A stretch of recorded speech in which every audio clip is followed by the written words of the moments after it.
আসসালামু আলাইকুম প্রিয় মালয়েশিয়ান প্রবাসী বাংলাদেশি ভাইরা, আপনারা সবাই কেমন আছেন? আশা করি সকলেই ভালো আছেন এবং নিরাপদে আছেন। আমরা আজকে মালয়েশিয়া দ্য স্টার নিউজ পত্রিকায় মালয়েশিয়ার প্রধানমন্ত্রী আনোয়ার ইব্রাহিম স্যার কেন এত রেগে গিয়েছিল অনেকেরই জানার একটি কৌতূহল রয়েছে। তো আজকে সম্পূর্ণ ভিডিওটা আমার সাথেই থাকবেন, তাহলে জানতে পারবেন মালয়েশিয়া এয়ারপোর্টে ইমিগ্রেশনে কি হয়েছিল এবং সেটা দেখে কেন প্রধানমন্ত্রী তিরস্কার জানিয়েছে মানব সম্পদ মন্ত্রণালয় থেকে শুরু করে স্বরাষ্ট্র মন্ত্রণালয়, ইভেন ইমিগ্রেশন অফিসারদের প্রতি। আমি শুরুতেই আমার ভিডিওর স্ক্রিনের মধ্যে আমি দ্য স্টার নিউজ পত্রিকার বিবৃতিটা সেটা দিয়ে দিচ্ছি, সেখান থেকেও দেখে নিতে পারেন। মালয়েশিয়ার প্রধানমন্ত্রীর কথা হচ্ছে, মালয়েশিয়াতে ট্যুরিজমদের জন্য পারফেক্ট এবং সুন্দর কিছু প্লেস আমরা রেখে দিয়েছি। ট্যুরিজম যদি মালয়েশিয়াতে প্রবেশ করে সেক্ষেত্রে মালয়েশিয়ার হবে বড় ধরনের একটি উন্নয়ন এবং উন্নতি। তারই ধারাবাহিকতায় গত 2 দিন আগে ইউএস থেকে এক পর্যটক আসতে গিয়ে 3 ঘন্টা অপেক্ষা করতে হয়েছিল যে কোনো ডকুমেন্ট বা যে কোনো কারণবশত।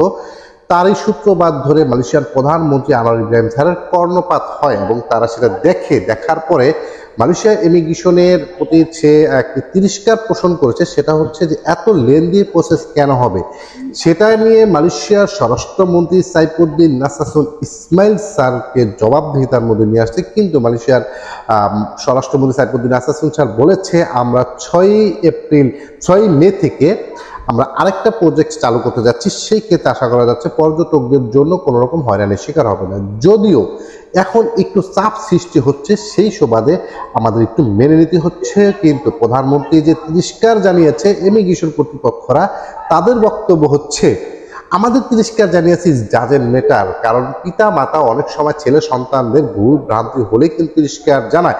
তো আমরা সেটা নিয়ে কোনো মন খারাপ বা ঘাবড়ানোর কিছুই নেই, আমরা ইনশাল্লাহ নেক্সটে ভালো কিছু করার চেষ্টা করব। তো আসলে দেখেন, প্রত্যেকটা দেশেরই ইকোনমিক্সের দিকে তাকিয়ে একটা প্রধানমন্ত্রী থেকে শুরু করে প্রধানমন্ত্রী জাস্ট ভুলটা ধরিয়ে দিয়েছে, তাদেরকে ভীষণ কিছু বলেছে তা না। সেইটার উপরে ভিত্তি করে মালয়েশিয়ার স্বরাষ্ট্রমন্ত্রী, মালয়েশিয়ার ইমিগ্রেশন পর্যন্ত সেটাকে সাধুবাদ বলে তারা গ্রহণ করেছে যে হ্যাঁ, আমাদেরকে পরিবর্তন আনতে হবে, ভুল হয়েছে আমরা সেটা মেনে নিচ্ছি। সেটা কিভাবে সমাধান করা যায়, কিভাবে পর্যটকদেরকে আমরা সুন্দরভাবে আপ্যায়ন করতে পারি, সেই দিকে আমাদের ফলো করতে হবে। এটা নিয়ে আমাদের প্রতিহিংসার কোনো সুযোগ নেই। তাহলে একটা দেশ কেন উন্নতি হবে না?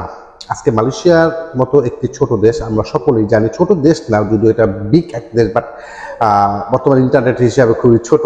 তো আমাদের বাংলাদেশের কথা বলবো কি, আমি আসলে বলতে চাচ্ছি না। দেখেন, এখানে আমাদের এটাই শিক্ষণীয়, ট্যুরিজম আসার জন্য কোনো রকম কোনো প্রবলেম হবে না। কারণ ট্যুরিজম যদি একটা দেশে প্রবেশ করে, সেই ক্ষেত্রে ওই দেশের যদি একটা পানীয় ক্রয় করে থাকে, সেই পানির ট্যাক্সটা কিন্তু ওই দেশের সরকার পাচ্ছে।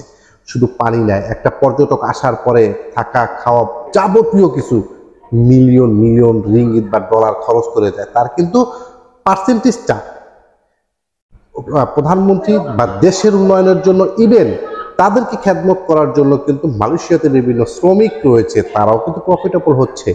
তো ইমিগ্রেশনে আমরা বিগত দিনেও দেখেছিলাম একটু ঝামেলা, সেটাকে তারা নতুনভাবে অগ্রসর করতেছে 6 মে থেকে।